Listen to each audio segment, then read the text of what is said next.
NaN, not a number. We already have studied about this concept in the session 2 of Java and Web.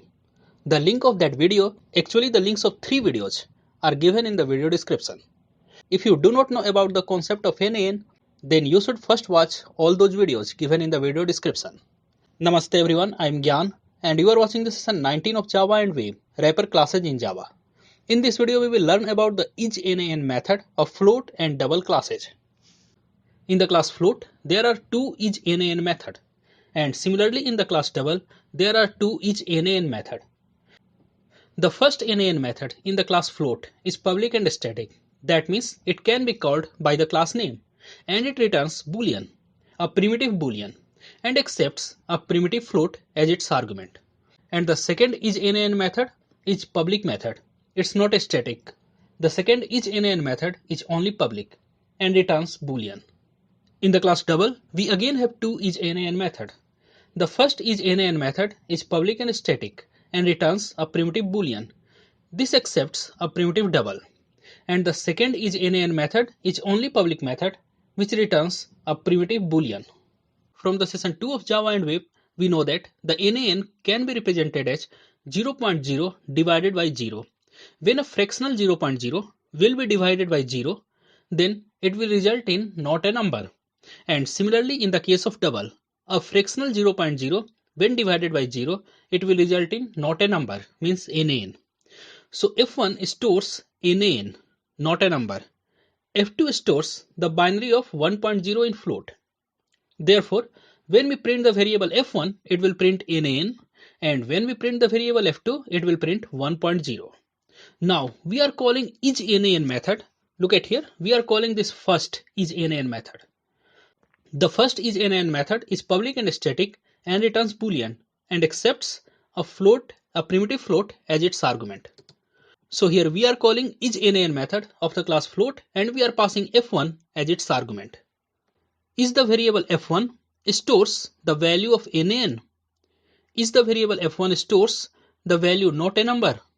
Yes, the variable F1 stores the binary of not a number. That's why in this case, the isNaN method returns true. And when we call the isNaN method of the class float with F2 as its argument, the isNaN method will return false because F2 is not NaN. Again, we are storing a NaN, the double NaN value in the variable D1 of type double, and we are storing the double 1.0 in the variable D2 of type double.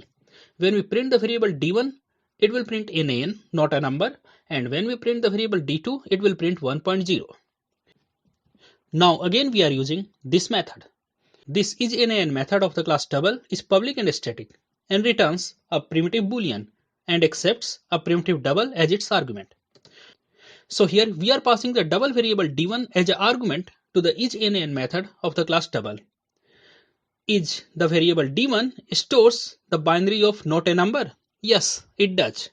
That's why in this case, isNaN method of the class double returns true. In the second case, we are passing the variable D2 as the argument to the isNaN method of the class double. In this case, the isNaN method returns false because the variable D2 stores the binary of 1.0 in double. This program is similar to the previous one. Only difference is that here we are using the second isNaN method, which is not static. And the variables F1, F2, D1 and D2 are the reference variables of wrapper classes float and double. In this case, we are using this isNaN method of the classes float and double.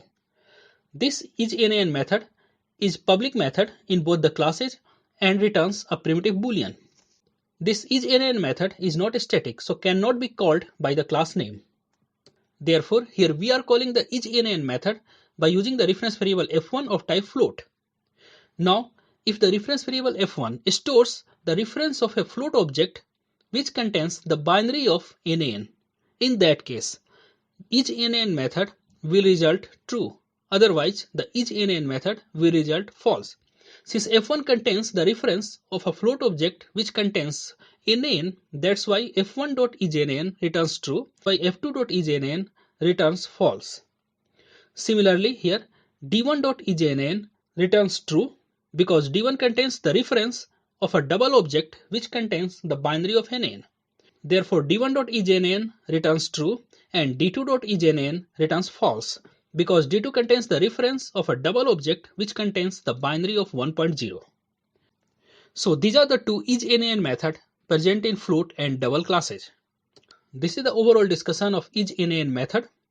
There are two isnan method present in the classes float and double. The first one is this one, which is a public and static method and returns a primitive boolean and accepts a primitive variable as its argument. Where primitive b means this one, which we are passing as argument, is either a float or double. The isnan method checks if the float b means the argument passed is a nan or not. And this one is the second isnan method present in the classes float and double, which is a public method and returns a primitive boolean. This isnan method checks if the caller float or double is a nan or not. So I hope you understood the isnan method. That's all for this video, guys. Don't forget to like and share this video, subscribe my channel on YouTube, like my page on Facebook, and leave your valuable comments in the comment section below. Thanks for watching. See you in the next video.